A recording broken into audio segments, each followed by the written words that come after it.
সম্মানিত দর্শক, আজকে আপনাদের শিখাবো প্যান কার্ড সালোয়ার কিভাবে কাটিং করবেন।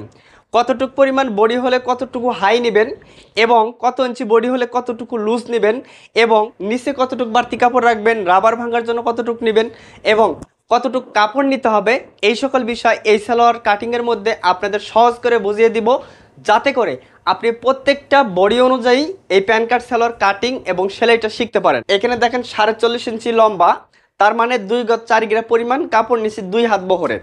এই ২ গজ ৪ গিরা কাপড়টাকে আমরা ঠিক এইভাবে একটি ভাঁজ দিছি, এরপর সামনের দিকে ভাঁজ দিয়ে ৪ পাট করছি, সামনের দিকে রেখে দিছি খোলা অংশ, আমার দিকে রেখে দিছি আটকানো অংশ এবং এই পাশে এবং এই পাশে যে কোনো একটা সাইডে রাখলেই হয়ে যাবে। যদি আপনার কাপড় কম থাকে, অর্থাৎ ২ গজ কাপড় দিয়ে যদি তৈরি করেন, তাহলে কোমরে বেল সিস্টেম করে এরপরে প্যান কার্ড সালোয়ার তৈরি করবেন অল্প কাপড়ে। যদি আপনারা ২ গজ ৪ গিরা অথবা ২ গজ ৬ গিরা কাপড় নিয়ে থাকেন, তাহলে বেল সিস্টেম করতে হবে না, ডাইরেক্ট সালোয়ারটি আপনি তৈরি করতে পারবেন। তো এখানে একটা মার্জিন করে নিব প্রথমেই। তো এবার আমাদের এ দাগ থেকে লম্বার মাপ নিতে হবে। দেখেন ঠিক এইভাবে আমরা ইঞ্চি টেপটাকে রাখবো। লম্বার মাপ নেওয়ার আগে এখানে ২ ইঞ্চি নিতে হবে রাবার ভাঙার জন্য এবং লম্বার মাপের থেকে নিচে ২ থেকে ৩ ইঞ্চি বাড়তি কাপড় রাখতে হবে। ঠিক আছে? তো দর্শক, এইখানে যদি আমরা এখন ২ ইঞ্চি রাবার ভাঙার জন্য কাপড় নেই ঠিক এইভাবে, তাহলে কিন্তু আমাদের লম্বাটা ছোট হয়ে যাচ্ছে, নিচে মুড়িয়ে সেলাই দেওয়ার জন্য কোনো কাপড় থাকতেছে না। এ কারণে এইখানে যে ২ ইঞ্চি পরিমাণ রাবার ভাঙার কাপড়, এই কাপড়টা আমাদের এই সাইড থেকে বের হবে আর এই কাপড়টা দিয়ে এইখানে জয়েন দিয়ে রাবার ভাঙাটা দিয়ে দিব। এ কারণে আমরা এখানে ২ ইঞ্চি কাপড় এখন আমরা নিব না। তো তার জন্য এ দাগ থেকে লম্বার মাপটা আমরা নিয়ে নিব। দেখেন এখান থেকে লম্বা আমি দিচ্ছি ৩৭ ইঞ্চি। আপনার ৩৮ ইঞ্চি প্রয়োজন হলে ৩৮ ইঞ্চি নেবেন, যার যতটা প্রয়োজন হয় নেবেন। ৩৭ ইঞ্চি লম্বা নিলে আমি এখানে একটি মার্জিন করব। এখন নিচে আরও বাড়তি কাপড় রাখতে হবে। দেখেন নিচে আমি এখানে ৩.৫ ইঞ্চি বাড়তি কাপড় রেখে দিলাম। ৩.৫ ইঞ্চি যদি আমরা বাড়তি কাপড় রেখে দিই, তাহলে হবে কি, প্যান কার্ড সালোয়ারের নিচে যে এভাবে ভাঁজটা দিব, এই ভাঁজটা ২ থেকে ২.৫ ইঞ্চি চওড়া হবে। আর একটা প্যান কার্ড সালোয়ারের যদি নিচে মোটা করে সেলাই দেই, তাহলে দেখতে ভালো লাগে। প্রত্যেকটা প্যান কার্ড সালোয়ারের নিচের সেলাইটা চওড়া করে দিবেন। তার জন্য এখানে ৩.৫ ইঞ্চি কাপড় আমি বাড়তি নিলাম। ঠিক আছে? আচ্ছা, এবার আমাদের নিতে হবে হাইয়ের মাপ। দেখেন এ দাগ থেকে হাই হবে। এইখানে যেহেতু আমরা রাবার ভাঙ্গা জয়েন দিব, তার কারণে এ দাগ থেকে আমরা হাইয়ের মাপটা নিব। যদি আমরা এখানে রাবার ভাঙ্গা জয়েন না দেই, এখানে যদি ২ ইঞ্চি করে আরেকটা মার্জিন করি, তাহলে নিচের মার্জিন থেকে ধরবো। আর যদি এইভাবে একটা মার্জিন করে জয়েন দিয়ে সালোয়ার তৈরি করি, তাহলে এই মার্জিন থেকে হাইয়ের মাপ ধরবো। ঠিক আছে? আচ্ছা, এখন দেখেন যদি আপনার বডি ৩২-এর নিচে হয়, তাহলে ১৩ ইঞ্চি হাই কাটিং করবেন। যদি আপনার বডি ৩৩ থেকে ৩৫ ইঞ্চি হয়, তাহলে ১৩.৫ ইঞ্চি নেবেন।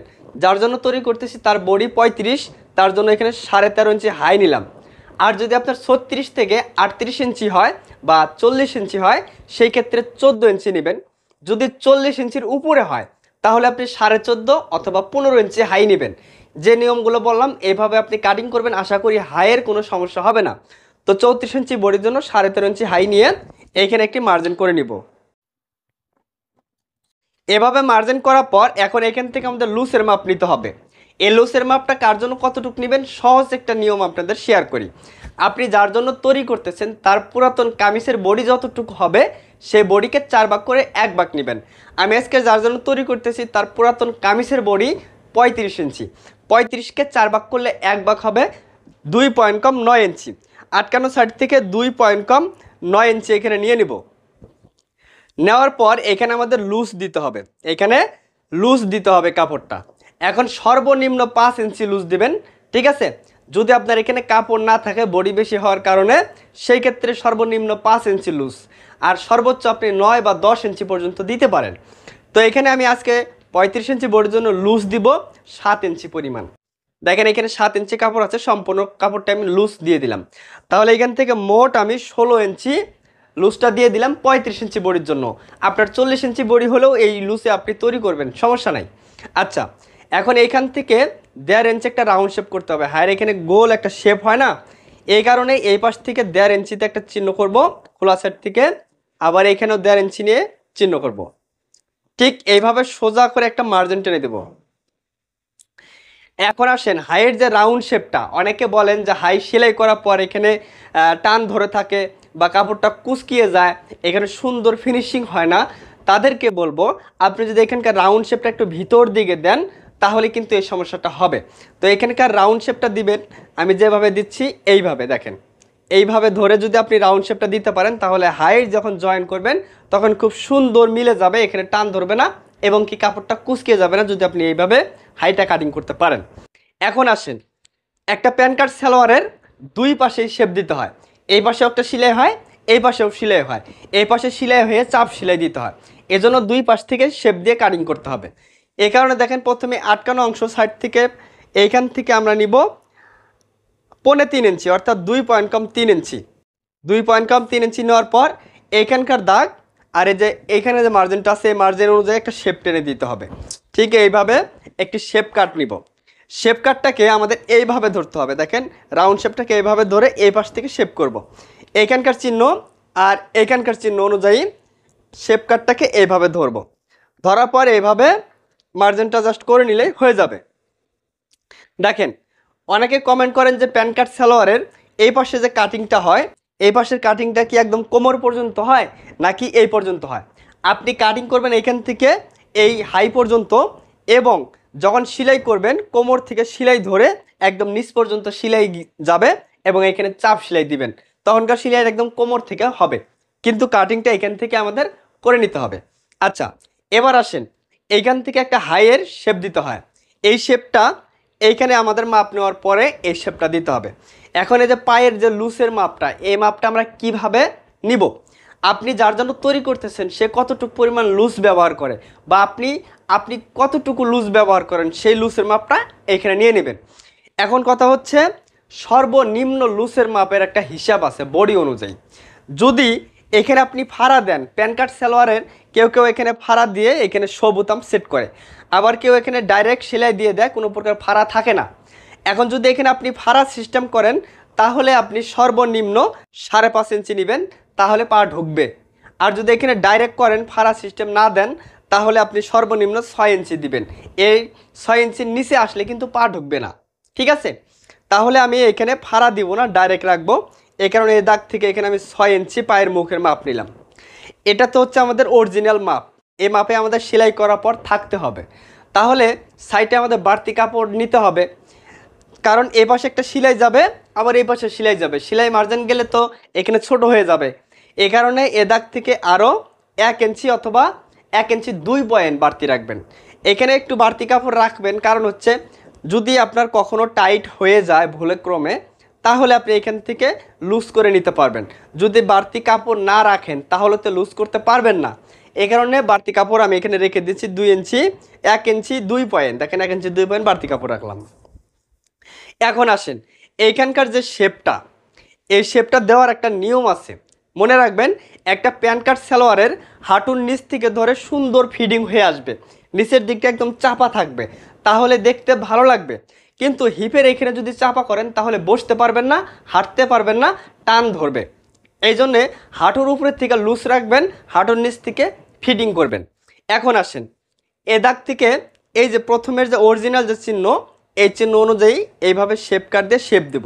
অনেক সময় শেপ কাট দিয়ে শেপটা ভালো হয় না, তো কারণ হচ্ছে শেপের অনেক সময় কিছু কিছু শেপের রাউন্ড শেপ কম থাকে বা কেউ এইভাবে শেপটা ভালোভাবে ধরতে পারেন না, অনেকে এইভাবে উল্টা করে শেপ ধরে, এটা করলে হবে না।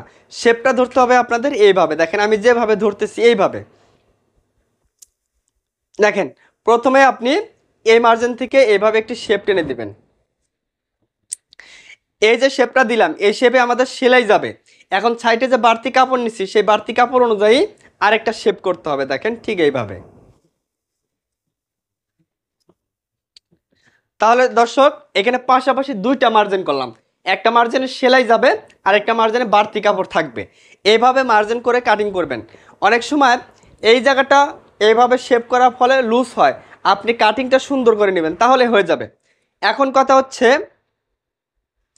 এই দাগের এখানে দেখেন, এই দাগের এখানে 7 ইঞ্চি 2 পয়েন্ট নিছি মোট, তো এখানে যতটুকু নিব নিচের দাগে আমরা আরও হাফ ইঞ্চি বাড়িয়ে নিব, কারণ হচ্ছে আমরা যখন কাপড়টা এইভাবে ভাঁজ করে দিব তখন কিন্তু এই জায়গাটার মধ্যে কাপড় বেশি প্রয়োজন হয়।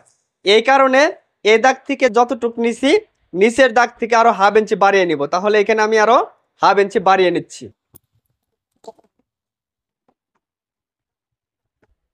দেখেন দুই পাশটা একটু সরিয়ে দিলাম, ঠিক আছে, তাহলে আমাদের এখানে অ্যাকুরেট হবে। আচ্ছা, এখন আমি কাটিং করে নিচ্ছি।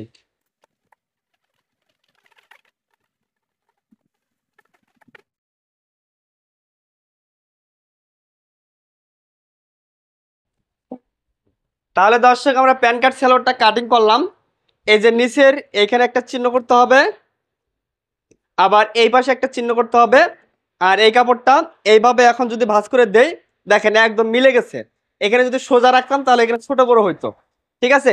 আপনি চাইলে এই পাশে ফাড়া রাখতে পারেন, 2 ইঞ্চি বা 2.5 ইঞ্চি ফাড়া রাখবেন, ফাড়া রেখে সেলাই করতে পারেন অথবা ডাইরেক্টও সেলাই করতে পারেন। এখন আসেন, এই কাপড়টা দিয়ে রাবার ভাঙার যে জয়েন্ট, সেই জয়েন্টটা দিতে হবে। এই কাপড়টাকে ঠিক এইভাবে বাইরের অংশটাকে এইভাবে মিল করে এখান থেকে আমরা 2 ইঞ্চি নিব, সেলাই সহ 2 ইঞ্চি নিলে হয়ে যাবে। আমরা এইভাবে 2 ইঞ্চি করে কাপড় মাপ দিয়ে মার্জিন করে কেটে নিব।